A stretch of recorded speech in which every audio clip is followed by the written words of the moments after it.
Orang ketiga ini bukan hanya saja negatif, tetapi sangat kejam gitu ya. Sangat kejam dan sangat berbahaya gitu loh.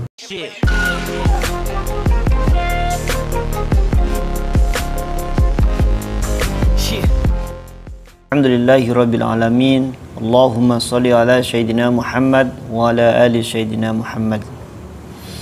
Kembali lagi di channel Bina Damai Indonesia. Kali ini saya masih akan membicarakan soal cinta, masih bertepatan dengan bulan Februari yang dikenal dengan bulan cinta, bulan kasih sayang. Namun di sini saya tidak membicarakan cinta secara ensih, tetapi akan membicarakan bagaimana hadirnya orang ketiga yang sejatinya merusak cinta sejati itu.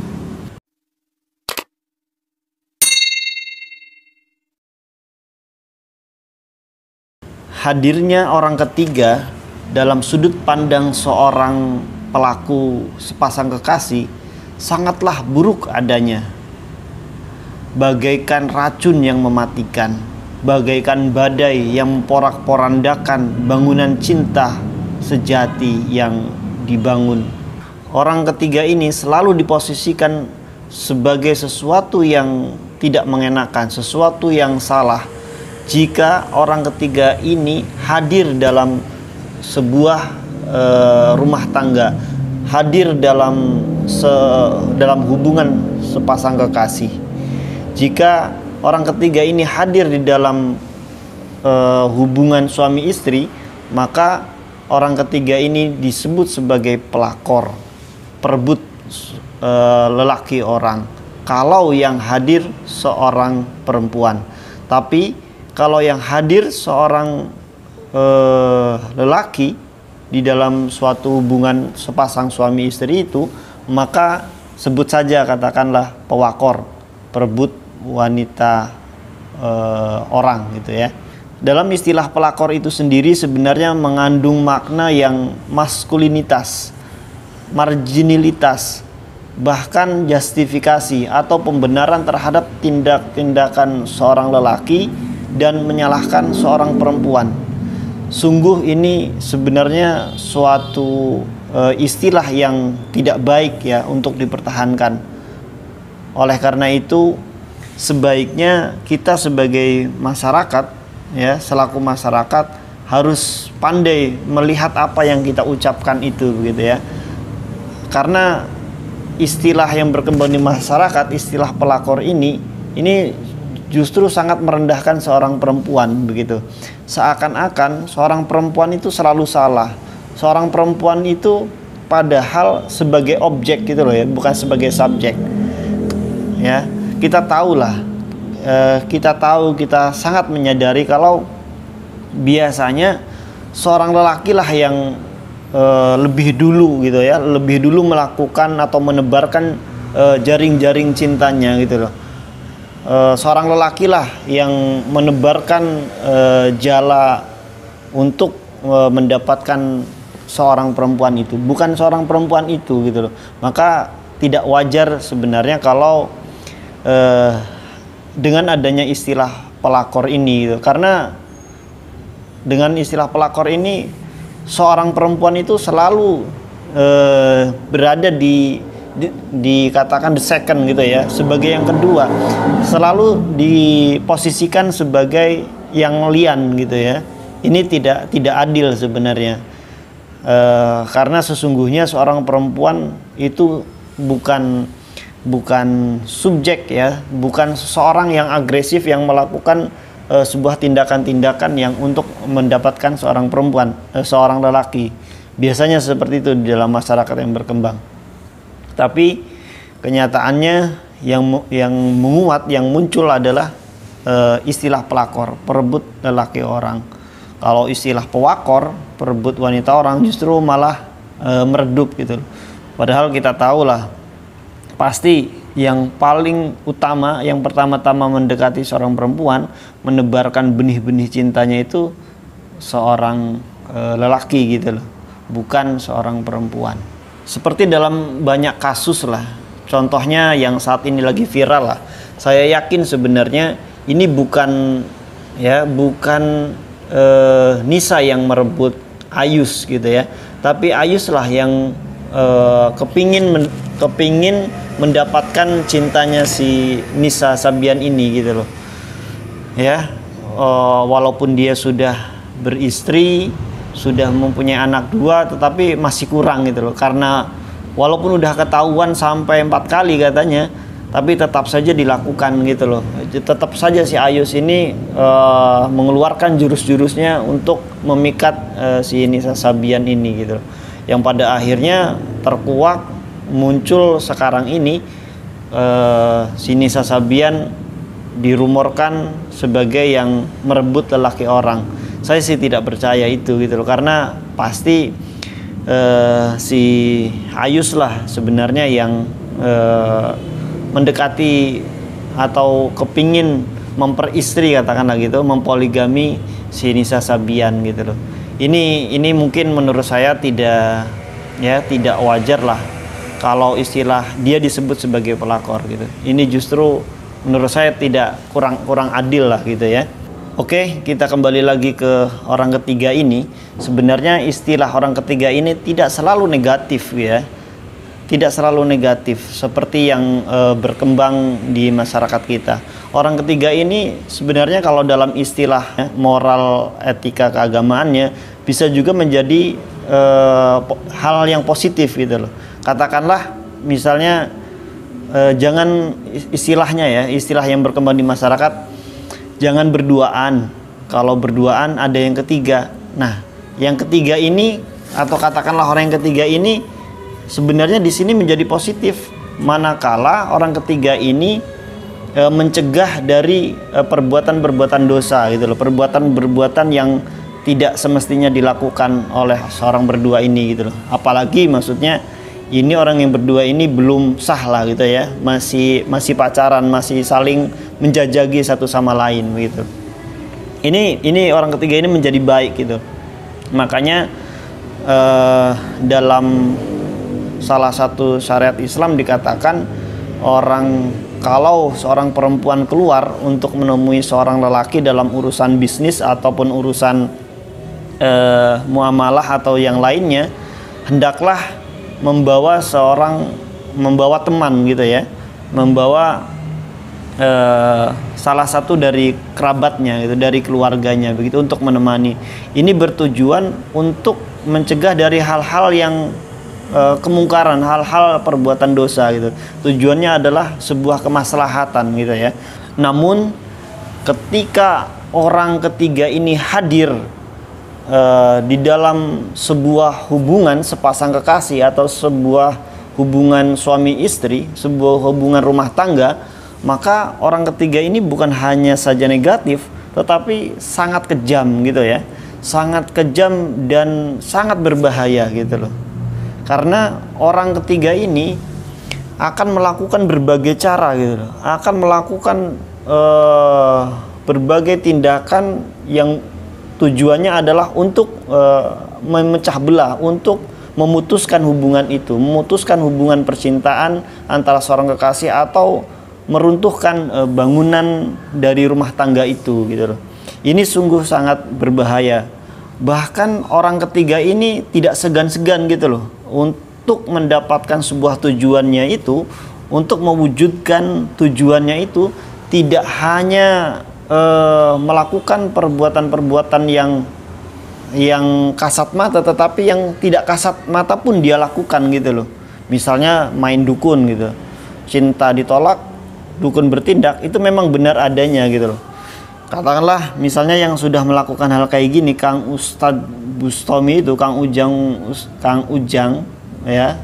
Bustami itu yang ada di Cirebon itu, banyak sekali menolong orang-orang yang terkena dukun ini gitu, yang terkena santet begitu.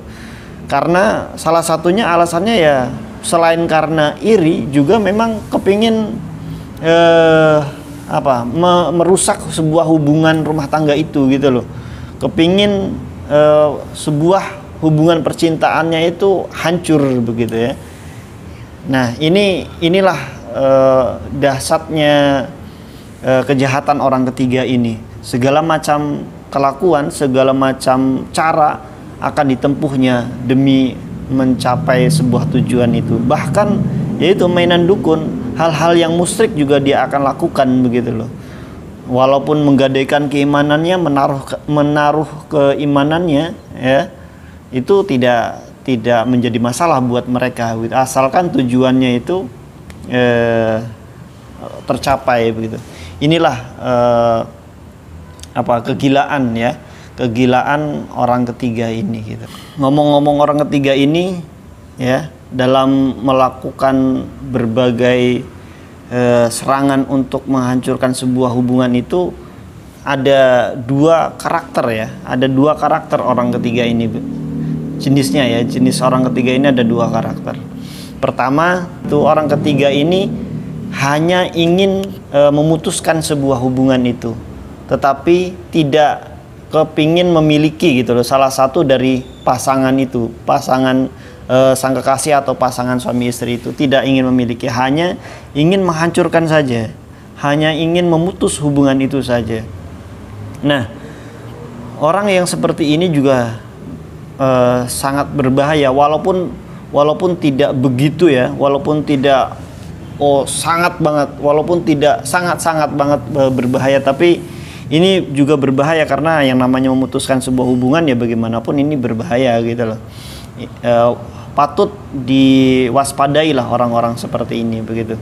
Nah, biasanya pertama yang dilancarkan adalah orang ini untuk menghancurkan sebuah pasangan itu atau meruntuhkan rumah tangga orang itu, pertama melalui menyebarkan informasi-informasi palsu gitu, ya, tentang salah satu pasangan dari kamu itu gitu, bahwa si A melakukan suatu perbuatan yang tidak senonoh sama orang lain, misalnya sama temannya atau sama siapa gitu, padahal itu tidak begitu, ya. Nah, ini disebut juga di dalam Islam itu sebagai namimah gitu, ya, memberi kabar hoak gitu, ya, memberi kabar yang bohong gitu. Dan orang ini sebenarnya, dan orang yang menyebarkan hoak itu kalau dalam Islam disebut juga namamun, ya, orang pembohong, disebutnya pembohong itu, orang yang mengadu domba begitu. Nah, biasanya juga cara yang kedua yang biasa dilakukan oleh orang ketiga ini untuk memutuskan sebuah hubungan itu, yaitu melalui menyebarkan informasi palsu, tetapi lebih menitik beratkan bahwa pasanganmu itu, ya, pasangan kekasihmu itu, salah satu pasangan kekasihmu itu atau istri atau suamimu itu cintanya mendua gitu loh. Cinta ke kamu itu sebenarnya tidak sungguh-sungguh gitu loh, hanya mainan saja begitu.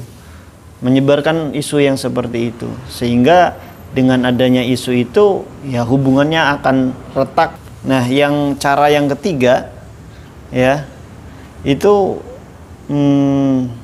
serangan yang dilakukan oleh orang ketiga ini untuk memutuskan hubungan itu, mengabarkan atau menginformasikan kepada salah satu pasangan kamu bahwa cintanya itu hanya iseng saja begitu, ya, hanya iseng, tidak 100% cinta begitu, tidak sungguh-sungguh yakin lillahi ta'ala, bukan itu gitu, tetapi hanya sekedar untuk mengisi waktu saja begitu, ya.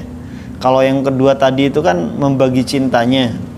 Nah, kalau yang ketiga ini isunya pasanganmu itu mencintaimu atau menikahimu karena iseng saja, atau karena misalnya terpaksa disuruh orang tuanya atau dipaksa oleh saudaranya begitu. Bahkan juga mungkin karena taruh-taruhan sama temennya, lalu biar menang, ya, menikah atau berpacaran gitu, ya, kayak begitu, padahal dia tidak sesungguhnya mencintai gitu loh. Itulah isu yang ditebarkan oleh orang ketiga ini demi memutuskan pasangan itu gitu loh. Nah, Ketiga cara ini sebenarnya, ketiga cara ini tidak akan berhasil, tidak akan berfungsi apa-apa manakala pasangan itu, pasangan kekasih itu atau pasangan suami istri itu mempunyai keyakinan yang kuat satu sama lain gitu, mempunyai kepercayaan yang kuat satu sama lain gitu loh, bahwa saya yakin kepada pasangan saya dan kamu juga sebagai pasangan saya yakin kepada saya gitu. Nah, kalau sudah begitu gitu loh, informasi-informasi yang palsu itu yang diinfokan oleh pihak ketiga itu akan dicek dulu gitu ya, dipakai akal sehatnya, hati yang tenang itu akan dipakai begitu loh. Kemudian benarkah informasi itu gitu, maka katakanlah kalau dalam bahasa Arabnya itu tabayun gitu ya, mengecek kebenaran itu, mengecek fakta yang sesungguhnya betul atau tidak begitu. Tapi kalau akal, pikiran dan hatinya tidak dipakai ya, maka langsung saja percaya begitu loh, langsung saja percaya, lalu langsung marah-marah atau ngambeklah, mengatakan apalah kepada pasangannya. Ini yang sesungguhnya tidak terjadi seharusnya kalau akal pikirannya dipakai gitu loh. Dan itulah yang diharapkan oleh pihak ketiga itu ya, artinya terbawa emosinya, akhirnya marah-marah begitu loh, dan akhirnya membuat ikatan rumah tangga atau ikatan sang kekasih itu menjadi retak begitu loh, dan kemudian hancur gitu loh ya. Karakter yang kedua yang ada pada orang ketiga ini yaitu dia ya ingin menghancurkan sebuah hubungan sepasang kekasih atau menghancurkan bangunan rumah tangga suami istri, tapi juga ingin sekali memiliki gitu loh dari salah satu pasangan kamu itu gitu loh, salah satu sepasang kekasih ini ingin memiliki istrimu atau ingin memiliki suamimu gitu. Inilah yang sangat-sangat kejam begitu ya. Inilah yang sangat-sangat berbahaya. Orang ketiga jenis ini dimanapun keberadaannya tidak dibenarkan gitu ya. Bahkan dalam beberapa riwayat gitu ya, dalam beberapa riwayat Rasulullah itu tidak mengakui atau disuruh menjauhi orang yang semacam ini. Dimanapun keberadaannya, orang ketiga semacam ini yang ingin menghancurkan rumah tangga orang dan juga ingin memiliki salah satunya, mencintai dari salah satunya, keberadaannya jangan dikasih tempat lah, katakan begitu ya. Omongannya apapun itu jangan ditanggepin gitu, jangan dipercaya begitu. Ini betapa jelek, betapa buruknya orang ketiga yang jenis ini begitu. Bahkan di dalam Al-Quran surat Al-Kahf ayat 10 juga ditegaskan, wala tuti' kulla hallafim mahin. Janganlah kau ikuti ya, janganlah kau ikuti orang yang banyak bersumpah palsu lagi hina gitu loh. Nah, ini sangat tegas sekali gitu loh, bahwa orang yang sering bersumpah atau orang yang banyak bersumpah tapi sumpahnya palsu, katakanlah orang banyak ngomong, banyak berjanji tapi itu palsu, juga yang diomongin itu hal yang remeh-temeh gitu, hal-hal yang tidak wajar lah. Tegas di sini dilarang untuk diikuti begitu loh. Ya, jenis orang yang ketiga ini. Jenis orang yang ketiga ini yang ingin merusak hubungan orang lain dengan cara apapun akan dia lakukan, menebarkan informasi palsu gitu ya, mengadu domba, bahkan dengan cara perdukunan misalnya. Ini tidak patut untuk didengar omongannya, tidak patut untuk diikuti begitu. Karena ini adalah orang-orang yang sangat berbahaya, orang-orang yang sangat jelek begitu loh. Ya, Rasulullah sendiri mengatakan ini harus dijauhi begitu loh ya. Janganlah kau dekati, tapi jauhilah orang-orang yang semacam ini begitu, karena ini tidak baik. Orang yang seperti ini kehidupannya selalu membawa hal yang buruk kepada orang yang lain gitu, maka harus dijauhi, jangan ditemani begitu ya, apalagi didengar omongannya, diikuti tingkah lakunya, itu yang dilarang oleh Allah dan Rasulnya begitu.